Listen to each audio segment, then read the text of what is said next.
First, fair, accurate. KVAL News starts right now.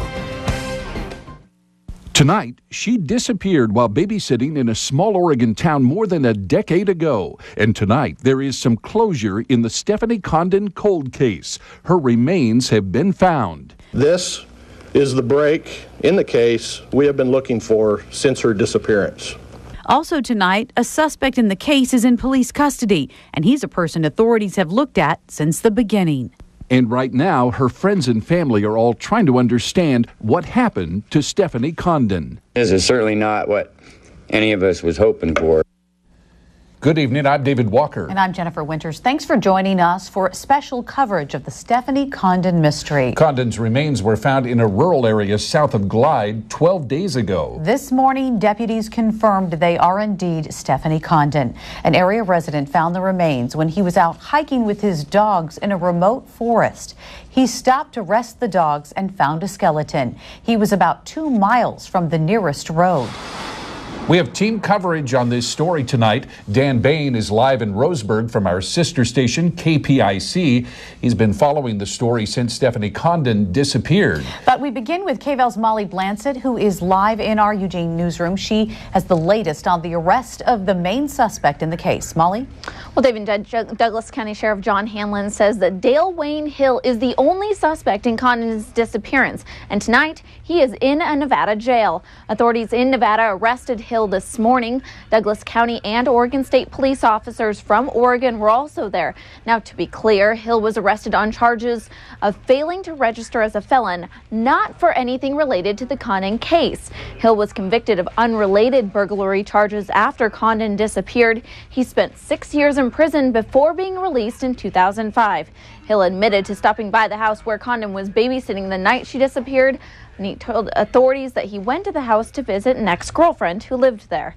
But he denied having anything to do with Condon's disappearance. Jen? So, Molly, what will happen next to Dale Hill? Well, Jen, we're not quite sure. Again, right now, Dale Hill hasn't been charged with any crimes related to Stephanie Condon's disappearance or death. Now, I asked Douglas County authorities what will happen next.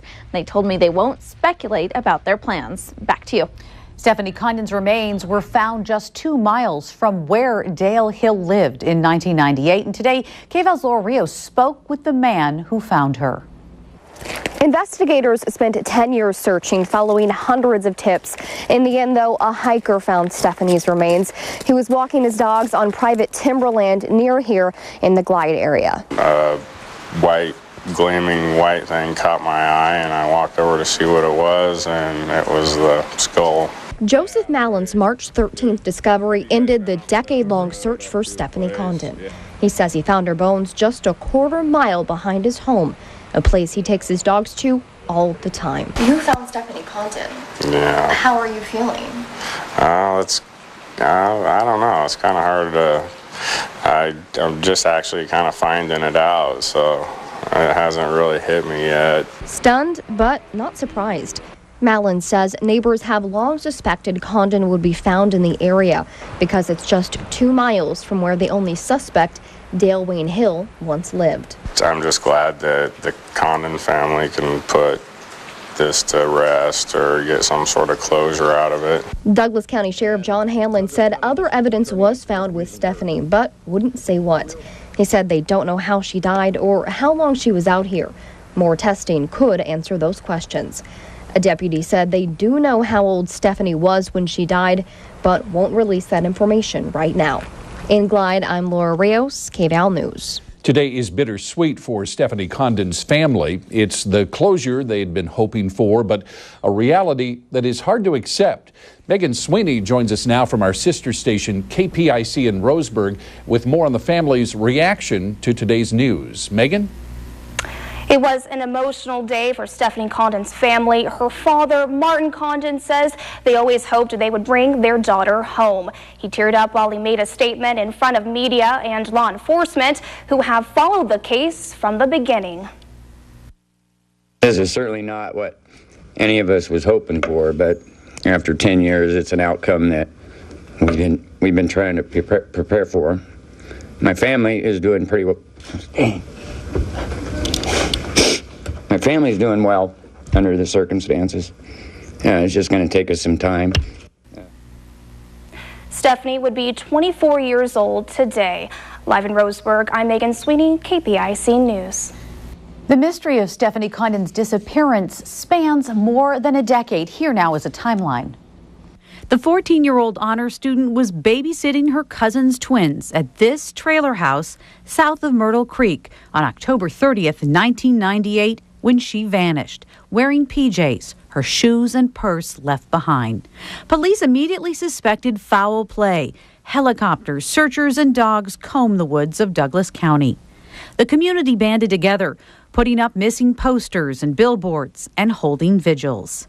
Investigators focused on Dale Wayne Hill, a man who admitted stopping by the trailer the night Stephanie disappeared. After police arrested Hill on separate burglary charges, from jail, Hill said he didn't take Stephanie. The people that know what has happened are out there, and there's an innocent man behind bars.